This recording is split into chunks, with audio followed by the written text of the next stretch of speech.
Hai Tribuners, bertemu lagi bersama saya Nima Delastri Karsiani Putri dalam segmen Berita Populer Tribun Bali. Berikut 3 berita populer Tribun Bali hari ini, Senin 26 Oktober 2020 yang mungkin Anda lewatkan.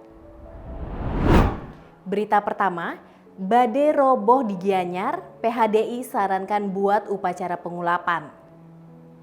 Terkait badai roboh saat pelebon di Desa Adat Kliki Kangin Kecamatan Tegal Alang Gianyar pada Minggu 25 Oktober 2020 kemarin, Ketua PHDI Bali Profesor I Gusti Ngurah Sudiana mengatakan Parisada Hindu Dharma Indonesia atau PHDI telah memberikan patokan-patokan mengenai pengabenan. Baik untuk pengabenan tingkat utama, madya hingga nista. Semua disesuaikan dengan kemampuan dan tujuan dari upacara tersebut, termasuk badai yang digunakan harus diperhitungkan dengan baik sesuai dengan lontar asta kosala kosali wadah, sehingga wadah itu benar-benar kokoh. Upacara pemelaspasan juga harus benar dan mempertimbangkan lingkungan serta jalan menuju ke setre. Selanjutnya, mempertimbangkan pengusung badai. Dengan demikian maka kemungkinan adanya kesalahan seperti roboh dan sebagainya dapat diminimalisir. Sebab begitu badai roboh maka akan ada upacara yang harus dilakukan sesuai adat tradisi Hindu di Bali. Harus ada upacara pengulapan, termasuk upacara ngulapin rumah orang yang kena robohannya. Banten di lokasi badai terjatuh esensinya menstabilkan suasana, kemudian mengajak kembali roh yang jatuh di sana datang ke setre. Selanjutnya, ada prayaschita karena jatuh di jalan. Sudiana menyarankan agar masyarakat tidak membuat wadah terlalu tinggi, mengingat situasi jalan era sekarang berbeda dengan Bali zaman dahulu. Saat ini banyak kabel melintang dan padatnya jalan raya menuju ke setre. Ini membuat wadah yang terlalu tinggi jika tidak diperlukan sekali bisa dipertimbangkan kembali. Berita kedua, vokalis Lolot selamat dalam kecelakaan mobil.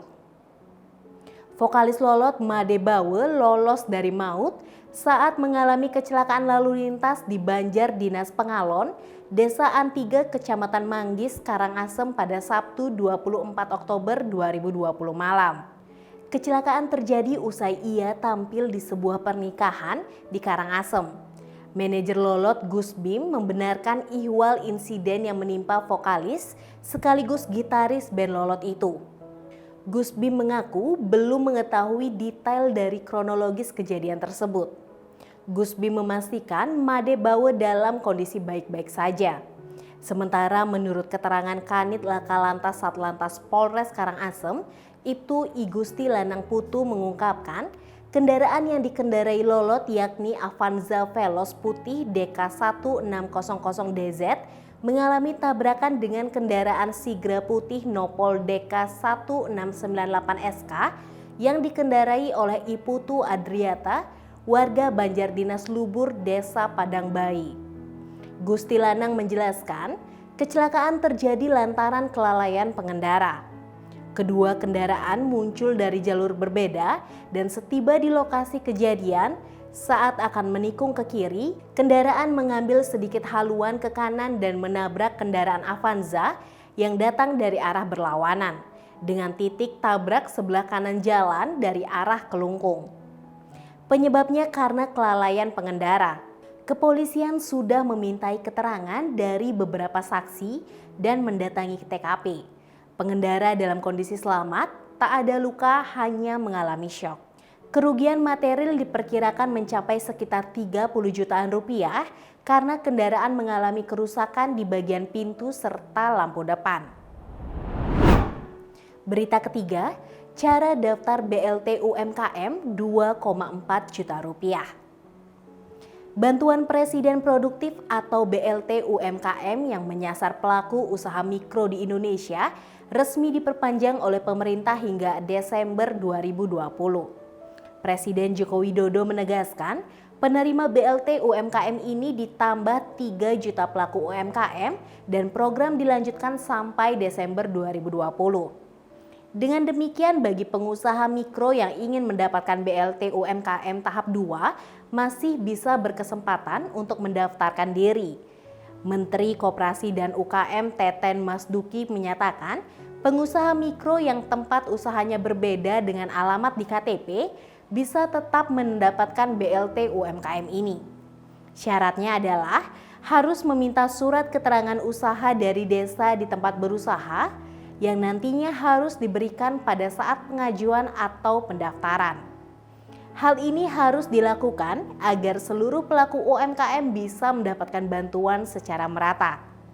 Untuk itu, dia juga meminta para pengusaha mikro yang belum mendaftar dan ingin mendapatkan bantuan ini untuk bisa segera mendaftarkan dirinya ke Kepala Dinas Koperasi Usaha Kecil Menengah Kabupaten Kota di wilayah masing-masing.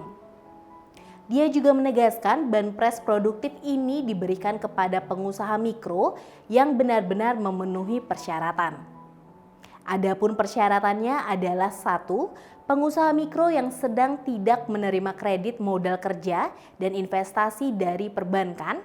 2. Pelaku usaha merupakan WNI, mempunyai nomor induk kependudukan. 3. Mempunyai usaha mikro yang dibuktikan dengan surat usulan dari pengusul. 4. Bukan anggota aparatur sipil negara, TNI, Polri, ataupun pegawai BUMN dan BUMD. Berita populer hari ini didukung oleh Grab, Cahya Dewi Beauty Salon, dan Ines Kosmetik.